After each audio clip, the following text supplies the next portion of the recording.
Hello, Governor.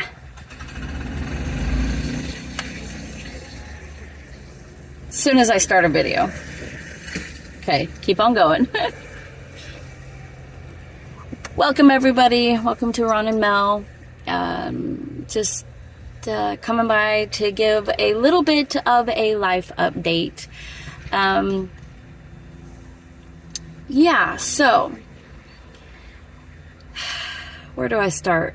I'm going to try to start from the beginning. If you don't know, I have a couple of videos prior to this. You're more than welcome to click on the links. I'll post them down below when I can, if I remember. I don't normally remember that kind of stuff. So, back in February, they found, and I'm going to talk about my whole cancer situation today. So, back in February, they found calcification cells on my normal mammogram. I had no symptoms. There was nothing there. You couldn't see or feel anything. And on my mammogram, they saw a little cluster of cells that looked suspicious, that weren't there before. So they took a biopsy and found out that they were cancerous. So what they did, I was diagnosed with DCIS, grade 3 DCIS breast cancer. And grade 3 means that the cell is extremely, like the highest grade you can get for a strong cell that can divide and multiply at a harsh rate. And so if I didn't catch it in time, it probably would have ended up, if I just let it go and not even done a mammogram, it probably would have spread and become like a stage 4 cancer because it's a grade 3 cell. So I caught it early enough. They did surgery on my left breast, and let's just say, for instance, the cluster was about this big. They went in, and I didn't realize my finger was turning green with this ring. They went in and instead of this size, it's this size. Okay, so they cut around the circumference of the cancer, which is awesome. And so I healed from that, and then I had another appointment, and they asked if I wanted to do radiation. Now, the radiation and the other surgery that I had was optional. And we talked about the pros and cons, the negative side, the positive side, to all of optional situations. So with DCIS, once the cancer was removed, I have an 85% chance of it never coming back. Those are pretty good chances. Those are high chances. When I had decided to do radiation, and we'll explain that in a minute, that radiation is going to give me, I would say, like a 90% chance of it not coming back. So I would up my chances of surviving the rest of my life without cancer coming back. And so I decided to do radiation, and they asked, because I am a cancer patient, that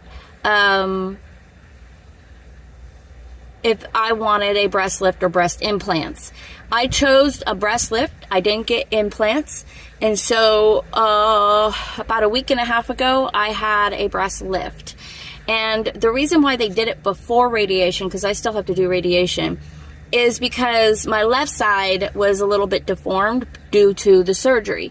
And if I did radiation just after that, it'll really, you'll see it outwardly. You'll see the deformity outwardly. And they even gave me the option of mastectomy, and I was like, no, I think I want to keep my boobs. So I decided to do the breast lift. And so what they did is they took some fatty tissue out of my right side, put it in my left side, and made them look even, and lifted them. So technically, I really don't have to wear a bra for the rest of my life, which is really nice, because now I feel like I'm 19 again without the breastfeeding and all that stuff. But I still have 20 rounds of radiation, and that's kind of like every day for about 30 minutes, Monday through Friday, for 20 rounds. I get the weekends off. Now, concerning radiation, I did ask all the questions. I did ask, what about the secondary cancers? What about, because I know how radiation is. Elijah did radiation. And they are going to do a little spot radiation. So, let's just say this is the radiation beam, okay? They're just going to do it right here. And instead of the clusters here, they cut out that much, right? And now they're going to burn around the circumference of where they cut, because there may or may not be a cell that's still hanging around that it was not detected. So they're going to burn around the circumference of where the cut was, where the cancer was, to ensure that there's no hidden cells that we had not seen yet. So I felt comfortable enough for a little spot radiation beam going in, and of course I'm going to be protected everywhere else in that one area. They did say that there will be like a sunburn type of situation. If there were a secondary cancer that shows up, it would be skin cancer, because it's not such a high dose of radiation. So they're going to give me a precautionary medication to protect me from any type of secondary cancer like skin cancer. And speaking of skin cancer, at the end, I have to tell you about a whole situation that's not that has nothing to do with me, but I'm going to tell you about skin cancer here in a minute. So I am deciding to go with it, like I said, and I will be given like a prescribed steroid cream that after every session that I will be rubbing on my left side. And they told me to get Aquaphor, which I did, and I will be rubbing that on top of that. So I'll do the steroid cream first, and about 20 minutes later I'll add the Aquaphor just to protect my skin. And I'm not allowed to be in the sun for those 20 days. At least this side is not allowed to be in the sun for 20 days. I also bought scar cream and like to decrease the look of the scar as well. So I'm going to be having a lot of cream on both sides.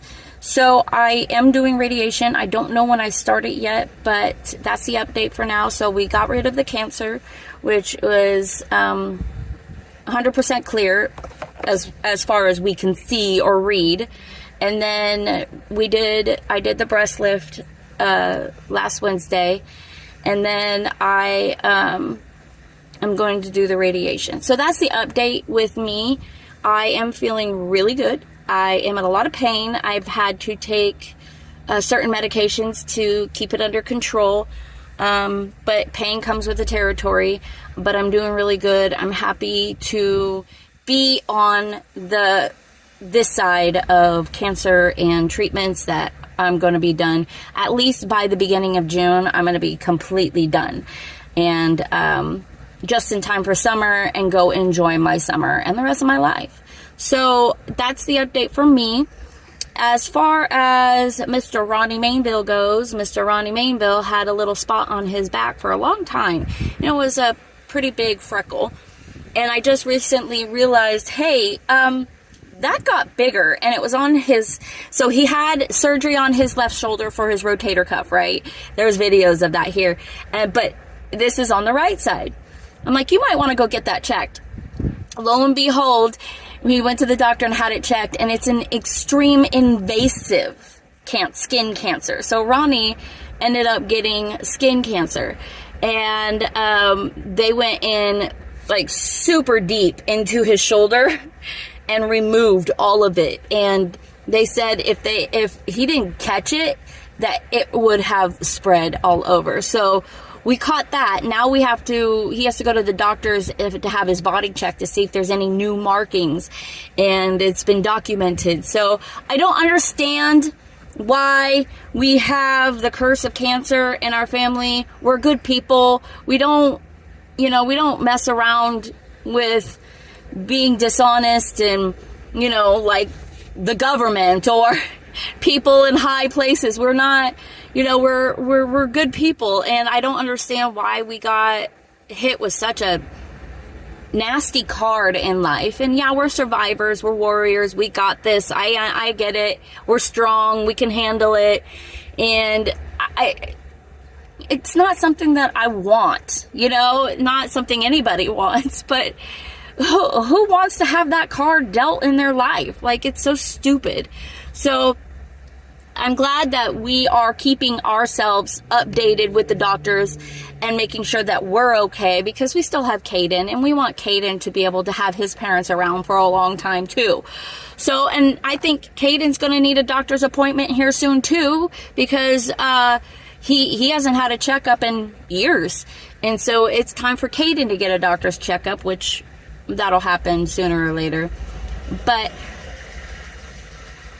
I'm pretty happy that we're gonna be okay. We're totally gonna be okay, and we're gonna make the best of it, make the best of life. And I want to give a shout out to the community that we're a part of, and that we're around, our friends and family that have stepped up and helped us out financially, because I had to take 6 weeks of work out, and that hit us huge financially. And so it's been a little bit rough on that part, but yeah, I have been doing okay. But so I just want to shout out to all my friends and family who have hit us up here in North Carolina, that we made new friends with. There's a huge community that we're a part of that we love so much, and they're some of the best people. And everybody that's, you know, stepped up and made dinners for me, and because I couldn't get up and cook, I still can't lift 10 pounds yet. I'm not allowed to anyways, and plus all this muscle right here hurts when I stretch and move certain ways, so I have to be careful about what I'm doing. But yeah, recovery's going quite well, and I'm happy to be here and to update you guys in a positive way, and things are looking up. So when I do start radiation, I will be vlogging the radiation journey, and I'll probably put together a 20-day video where I'm like, day one of radiation, this is how I feel, you know. So I'll probably do a whole collaboration of the 20 days of the radiation, just so that way you guys can see what kind of symptoms. They said the symptoms are going to be minimal. I'll probably feel tired. That's probably going to be the worst one. I'm already tired as it is, so I'll probably end up being very sleepy. So I definitely will keep you guys updated with that, and I love you guys so very much. We'll see you all for another video. Bye.